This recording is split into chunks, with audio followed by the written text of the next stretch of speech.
অবিশ্বাস্য, অকল্পনীয় কি হয়ে গেল বন্ধুরা। এটা ভাই ফ্রান্স টিম বিশ্বকাপ থেকে বাদ পড়ে গেল বন্ধুরা। যে টিমটাকে আমি ভাবছিলাম কেউ আটকাতে পারবে না, সেই টিমটাকে আজকে স্পেন 2-0 গোলে হারিয়ে দিয়ে বিশ্বকাপ থেকে বাদ পাঠিয়ে দিল বন্ধুরা।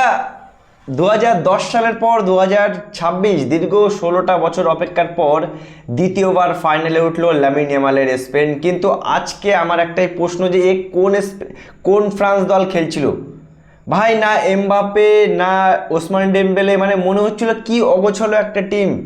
মানে এই ফ্রান্স দল টানা 6টা ম্যাচ ডমিনেট পারফরমেন্স করে এসে সেমিফাইনালে কি বাজে, কি থার্ড ক্লাস পারফরমেন্স করলো আজকে স্পেনের বিরুদ্ধে।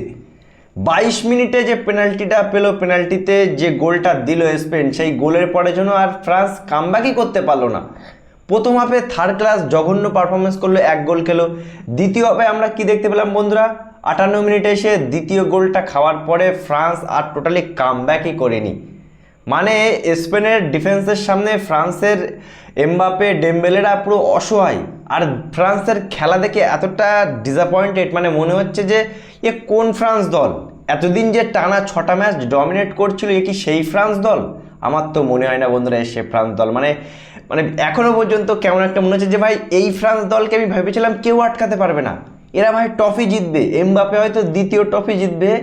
কিন্তু কিলিয়ান এমবাপে 8 গোল দেওয়া কিলিয়ান এমবাপের দল বিশ্বকাপ থেকে বাদ পড়েছে, তাও আবার স্পেনের কাছে হেরে।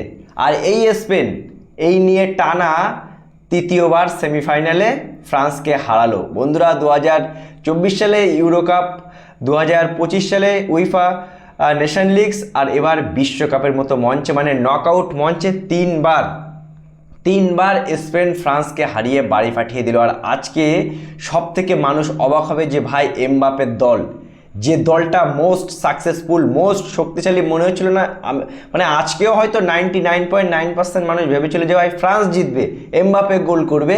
কিন্তু ভাই ফ্রান্স বিশ্বকাপ থেকে বাদ পড়ে গেছে, স্পেন ফাইনালে চলে গেছে, ফ্রান্স বিশ্বকাপ থেকে বাদ পড়ে গেছে বন্ধুরা। কি বলবে? আমি তো বলবো ভাই ফ্রান্স জঘন্য পারফরমেন্স করলো। ফ্রান্স এই ফ্রান্স সেই ফ্রান্স না, যে ফ্রান্স টানা 6টা ম্যাচ জিতে আসছিল, যে ফ্রান্সকে দেখে মনে হচ্ছিল ভাই এদেরকে কেউ হারাতে পারবে না। কিন্তু আজকে ফ্রান্স এত বাজে খেলবে কখনো কল্পনা করা যায় না। কিন্তু ওয়ান সেকেন্ড বলবো কংগ্রাচুলেশন বলতে হয় ভাই স্পেনকে। 2010 সালের পর দীর্ঘ 16টা বছর পর দ্বিতীয়বার তারা ফাইনালে উঠলো। স্পেনের ডিফেন্স, কি ডিফেন্স করলো আজকে ভাই।